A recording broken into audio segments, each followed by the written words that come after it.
ప్రియ శ్రోతలారా, ఈరోజు మన పాఠం 2 పేతురు 3వ అధ్యాయం 11 నుండి 13వ వచనం వరకు.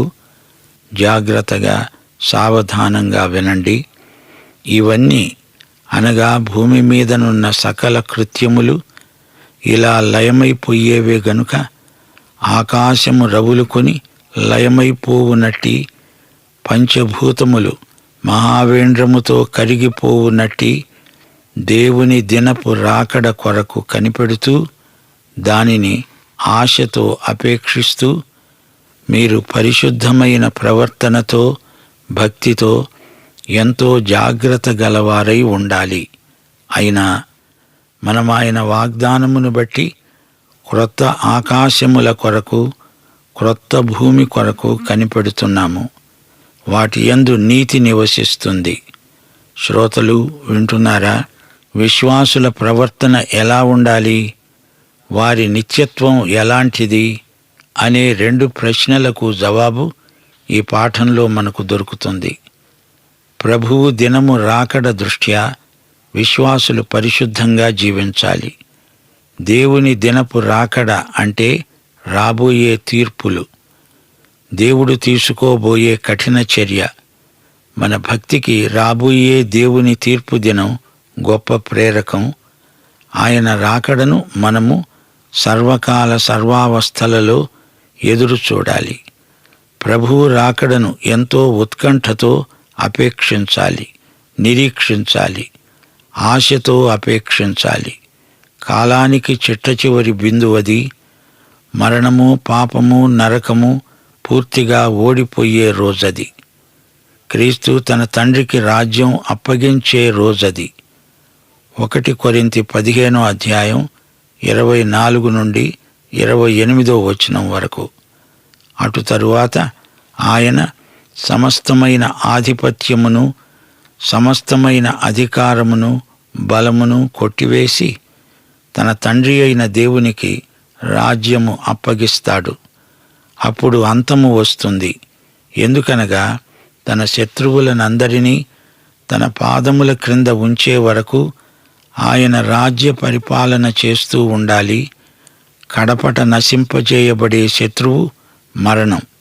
దేవుడు సమస్తము క్రీస్తు పాదముల క్రింద లోబరచి ఉంచాడు. సమస్తము లోబరచబడింది అని చెప్పినప్పుడు ఆయనకు సమస్తము లోబరచిన వాడు తప్ప సమస్తము లోబరచబడి ఉన్నదనే సంగతి విదితమే. సమస్తమును ఆయనకు లోబరచబడినప్పుడు దేవుడు సర్వములో సర్వమగు నిమిత్తము కుమారుడు తనకు సమస్తమును లోబరచిన దేవునికి తానే లోబడతాడు.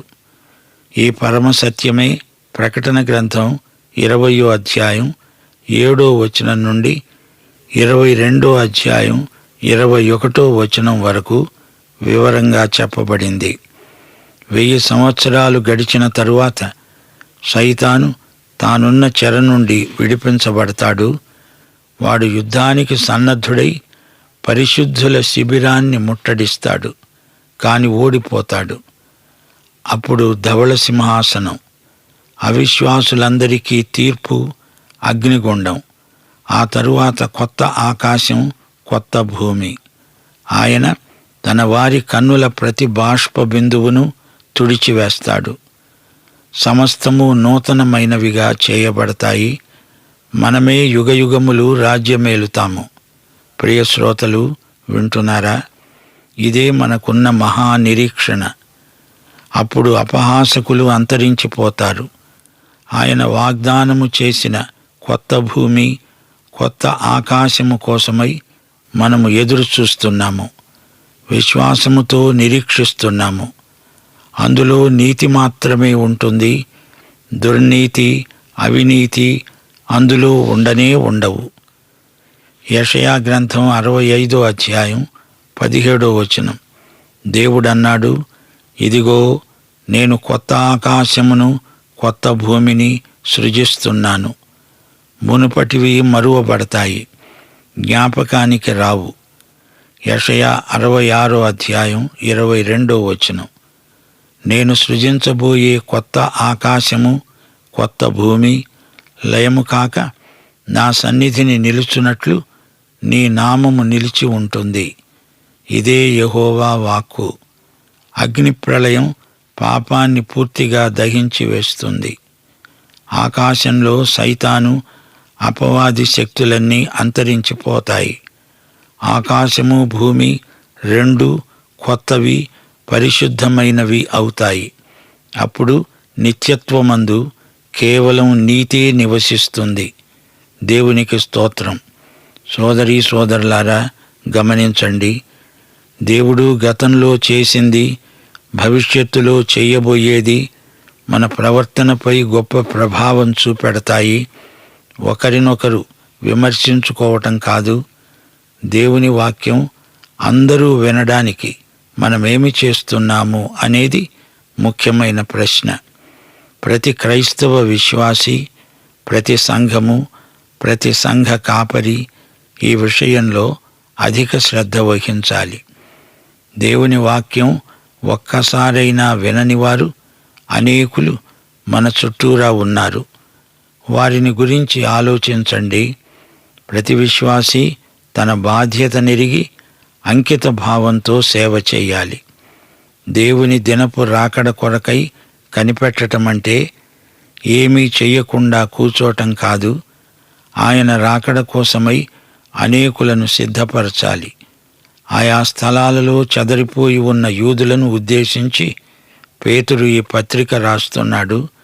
ఆకాశాలు రగులుకొని లయమైపోతాయి. దేవుని దినపు రాకడ నిత్యత్వానికి ప్రారంభం. కొత్త ఆకాశము, కొత్త భూమి, అది నిత్యత్వానికి మొదటి దినం. పంచభూతములు మహావేంద్రముతో కరిగిపోయిన తరువాత ఆ దినం నిత్యత్వానికి నాంది అవుతుంది.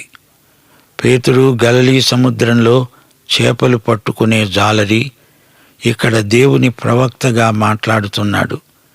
సముద్రంలోని నీరు, భూమి ఇవన్నీ ఎలా కరిగిపోతాయో అతనికి ఎలా తెలిసింది? దేవుడే అతని చేత ఈ మాటలు పలికిస్తున్నాడు. సృష్టిలోని పరమాణువు మొదలుకొని సమస్తము కరిగిపోతుంది, అంతరించిపోతుంది. గొప్ప వేడిమి సమస్తాన్ని దహించి వేస్తుంది. సృష్టి యావత్తు అగ్ని ప్రళయంలో దగ్ధమైపోతుంది. ఈ విధంగా అంతా తుడిచిపెట్టుకుపోతుంది. అణుశక్తి పెఠిల్లున బద్దలై అంతటా పర్యాప్తమవుతుంది. ఈ ఉత్పాతం తరువాత రాబోయే మరో ప్రపంచం ఎలా ఉంటుంది? ఈ భూమి ఆకాశము గతించిపోయాక దేవుడేం చేస్తాడు? వాటికి బదులు కొత్త భూమి ఆకాశాలను సృజిస్తాడు. ఆ మరో ప్రపంచంలో నీతి నివసిస్తుంది. ఇప్పుడు ఈ లోకంలో నీతి నివసించటం లేదు, పాపం విస్తరిస్తోంది. ఈ లోకంలో ఎక్కడ చూచినా పాపం పెచ్చరిల్లిపోతోంది. ఈ రోజున లోక పరిస్థితులు అస్తవ్యస్తంగా ఉన్నాయి. గాని రాబోయే ప్రపంచంలో నీతి మాత్రమే నివసిస్తుంది. ఆ మనోజ్ఞమైన దృశ్యం, మనోహరమైన దృశ్యం మన ఆత్మలకు ఎంతో ఆహ్లాదం కొలుపుతుంది. శ్రోతలు, పేతురు సందేశ సారాంశమిదే. నాశనం కాబోతున్న ఈ లోక విషయాల కోసం బ్రతకటంలో ఏమైనా అర్థం ఉందా? 1 యోహాను 2:15-17 వరకు. ఈ లోకమునైనా లోకములో ఉన్న వాటినైనా ప్రేమించకండి. ఎవడైనా లోకమును ప్రేమించిన ఎడల తండ్రి ప్రేమ వానిలో ఉండదు. లోకములో ఉన్నదంతా అనగా శరీరాశ, నేత్రాశ, జీవపు డంబము తండ్రి వలన పుట్టినవి కావు. అవి లోక సంబంధమైనవే. లోకము, దాని ఆశ గతించిపోతున్నాయి. గాని దేవుని చిత్తమును జరిగించేవాడు నిరంతరము నిలుస్తాడు. గనుక మనము పరిశుద్ధ ప్రవర్తన, భక్తి కలిగి ఉండాలి. తీతు పత్రిక 2:11-14 వరకు ఇదే మాట చెప్పబడింది. సమస్త మనుష్యులకు రక్షణకరమైన దేవుని కృప ప్రత్యక్షమై మనము భక్తిహీనతను, ఇహలోక సంబంధమైన దురాశలను విసర్జించి శుభప్రదమైన నిరీక్షణ నిమిత్తము, అనగా మహాదేవుడును మన రక్షకుడును అయిన యేసుక్రీస్తు మహిమ యొక్క ప్రత్యక్షత కొరకు ఎదురు చూస్తూ ఈ లోకములో స్వస్థబుద్ధితో, నీతితో, భక్తితో బతుకుతూ ఉండాలని మనకు బోధిస్తున్నది. మిమ్మును పిలిచినవాడు పరిశుద్ధుడై ఉన్న ప్రకారము మీరు సమస్త ప్రవర్తన యందు పరిశుద్ధులై ఉండండి. దేవునితో సహవాసము గలవారమని చెప్పుకుంటూ చీకటిలో నడిచిన ఎడల మనము అబద్ధమాడుతూ సత్యాన్ని జరిగించము. దేవుని దినం రాబోతోంది, జాగ్రత్త. ప్రభువు దినం దొంగలాగా వచ్చి పడుతుంది. మన ప్రభువైన యేసుక్రీస్తు దినమందు మీరు నిరపరాధులై ఉండునట్లు అంతము వరకు ఆయన మిమ్ములను స్థిరపరుస్తాడు. ఆ దినమున విశ్వాసులమైన మన పని ఎలాంటిదో తేలిపోతుంది. అది అగ్నిచేత బయలుపరచబడుతుంది. వాని పని ఎట్టిదో దానిని అగ్నే పరీక్షిస్తుంది. శరీరేచ్ఛలు నశించాలి. యేసు దినమందు విశ్వాసుల ఆత్మరక్షణ పరాకాష్ట. 2 కొరింథీ 1:14 పౌలన్నాడు, మన ప్రభువైన యేసు యొక్క దినమందు మీరు మాకేలాగో అలాగే మేము మీకు అతిశయ కారణమై ఉండాలని కోరుతున్నాము. మీలో ఈ సత్క్రియను ఆరంభించినవాడు యేసుక్రీస్తు దినము వరకు దానిని కొనసాగిస్తాడని రూఢిగా నమ్ముతున్నాను. శ్రోతలు, ఆ రోజు త్వరగా రావాలంటే విశ్వాసులమైన మనం ఏమి చేయాలి? యేసు ప్రభువు మనకు చెప్పింది చేయటం ద్వారానే ఆ దినాన్ని మనం శీఘ్రతరం చేసిన వారమవుతాము. ప్రభువు మనకు నేర్పిన మాదిరి ప్రార్థనలో నీ రాజ్యము వచ్చునుగాక అని చెబుతాము గదా. ఆయన రాకడ దృష్ట్యా సువార్తను సర్వత్రా మనము ప్రకటించాలి, ప్రజలందరికీ వినిపించాలి. ఆయన సంఘం ఈ పనిని పూర్తి చేసినప్పుడు అంతం వస్తుంది. కొత్త ఆకాశముల కొరకు, కొత్త భూమి కొరకు మనం కనిపెడుతున్నాము. అందులో నీతి సమృద్ధిగా ఉంటుంది. అది నీతి న్యాయములు గల రాజ్యం. ఈ పాత ఆకాశం క్రింద, ఈ పాత భూమి మీద నీతి లేదు, న్యాయము లేదు. నీతిని చిన్న చూపు చూస్తున్నారు. నీతిమంతులను హింసించే లోకమిది, కాని అది నీతి నివసించే భూమి. కొత్త ఆకాశము క్రింద కొత్త భూమి. ప్రియ శ్రోతలు, పేతురు మొదట వృత్తిరీత్యా ఒక జాలరి. ఈ జాలరిని కాపరి అయిన యేసు పట్టుకున్నాడు. పేతురుకు కాపరి మనస్సు వచ్చింది. యేసు గొర్రెలను మేపడం, కాయటం ఒక అపోస్తలుడుగా అతని ధ్యేయమైపోయింది. పేతురు ఎంతో విశ్వసనీయుడు. తన చివరి రోజుల్లో పేతురు తన దేవుని కృపలో, జ్ఞానంలో ఎంతో ఎదిగాడు. పేతురు రాసిన 2వ పత్రిక మనల్ని యేసు 2వ రాకడకు సిద్ధపరుస్తుంది. ఆయన వచ్చే వరకు మనం నిర్దోషంగా, నిష్కళంకంగా జీవించాలి. పేతురు కాలంలో లాగే ఈ రోజున కూడా సహోదరుల మధ్య కపట బోధకులుండవచ్చు, పసికట్టాలి. మన ఆధ్యాత్మిక దృష్టి మందగిల్లకుండా చూసుకోవాలి. ఈ 2వ పత్రికలో మా శ్రోతలు గమనించాల్సిన కొన్ని మాటలున్నాయి. స్థిరమైన ప్రవచన వాక్యం మనకున్నది. లేఖనములోని ప్రవచనాలు పరిశుద్ధాత్మ వలన ప్రేరేపించబడి రాయబడినవి. యేసుక్రీస్తు విషయమైన అనుభవ జ్ఞానము చేత లోక మాలిన్యము నుండి తప్పించుకొన్నవారు తిరిగి అందులో పడిపోకూడదు. యేసుక్రీస్తు అపోస్తలుల ద్వారా ఇచ్చిన ఆజ్ఞను మనం పదే పదే జ్ఞాపకం చేసుకుంటూ ఉండాలి. పూర్వమందు పరిశుద్ధ ప్రవక్తల మాటలను మనం మరిచిపోకూడదు. మనం దేవుని దినపు రాకడ కోసం కనిపెడుతూ ఉండాలి. పరిశుద్ధ ప్రవర్తనతో, భక్తితో ఎంతో జాగ్రత్తగా ఉండాలి. మన నిరీక్షణ ఎట్టి పరిస్థితిలోనూ సన్నగిల్లకూడదు.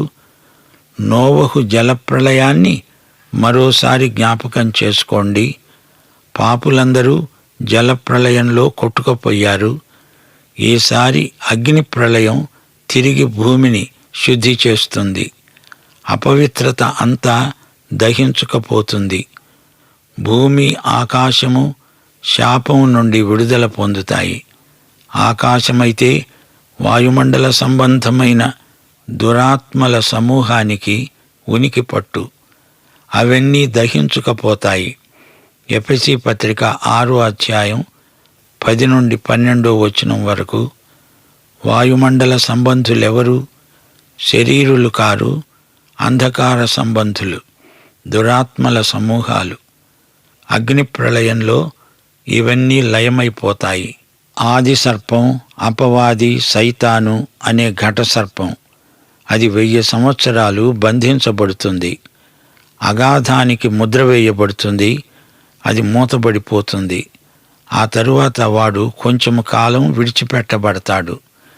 భూమి నలుదిశలందున్న జనమును యుద్ధానికి వాడు పోగు చేస్తాడు.